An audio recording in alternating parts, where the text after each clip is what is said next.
Catus, Maximus here, just doing a little video about this True Value folding painter's knife and scraper. Kind of an interesting idea, but I don't think it really will work that well in practice. Maybe for, you know, occasional home utility use. I think it's kind of an interesting idea. So they're just taking a regular painter's knife. They're calling it 10-in-1.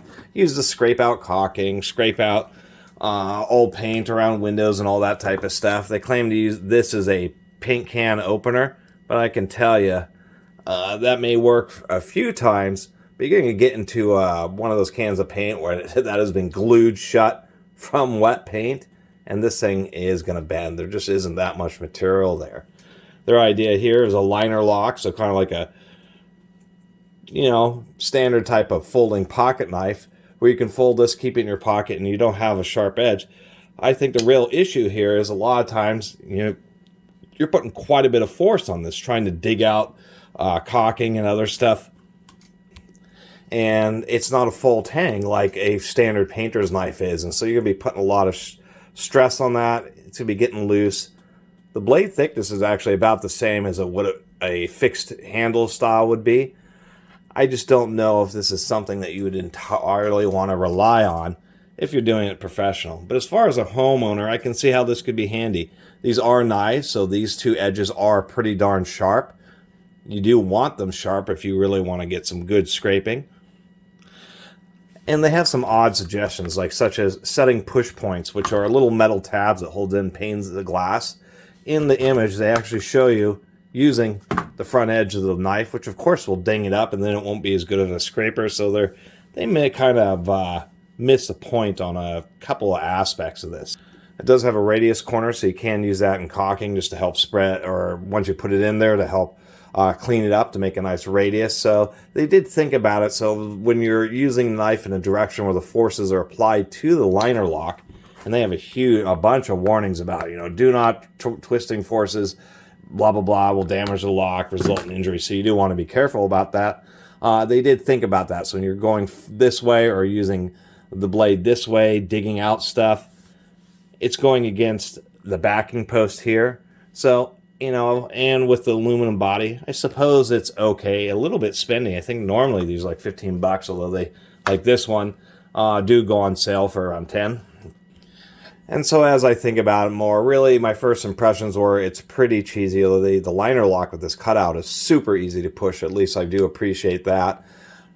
It is deep enough so you don't get any sharp edges coming through.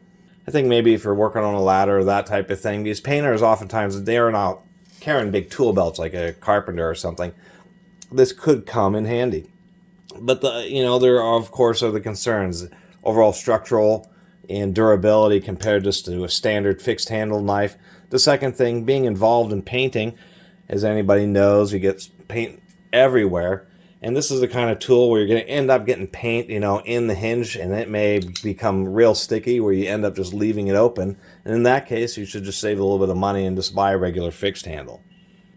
So I think it's kind of an interesting product. It's kind of neat to have it as an option. And at least they intelligently did include a thumb stud, so you can open it up pretty easily and be able to do something like push that in with one hand and then be able to fold it up against your leg. So I think it's kind of a neat idea. I just don't know exactly if it's really going to end up being that useful and if it will stand the test of time. But I did want to make a little video because I love making videos about all sorts of tools, and I like it when they attempt to bring a little bit of innovation to something that seems as simple as a painter's knife and scraper, that this is kind of an interesting idea. Really probably best for touch-up work, that type of thing. Anyway, just wanted to share my few points. It does have some good density to it, and at least it's not too thick. One thing I do find odd about it is no belt clip, and you can put a lanyard on here.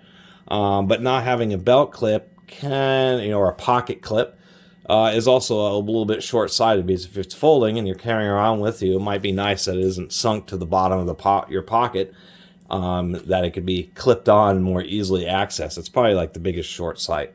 But they did put some knurling or stippling on there. Not the best grip, but it does give you some grip.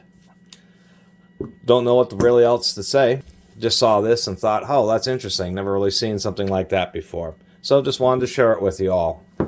Anyway, really appreciate everybody who's been watching and subscribing. And if you haven't subscribed, please do. Until next time, Catus Maximus out.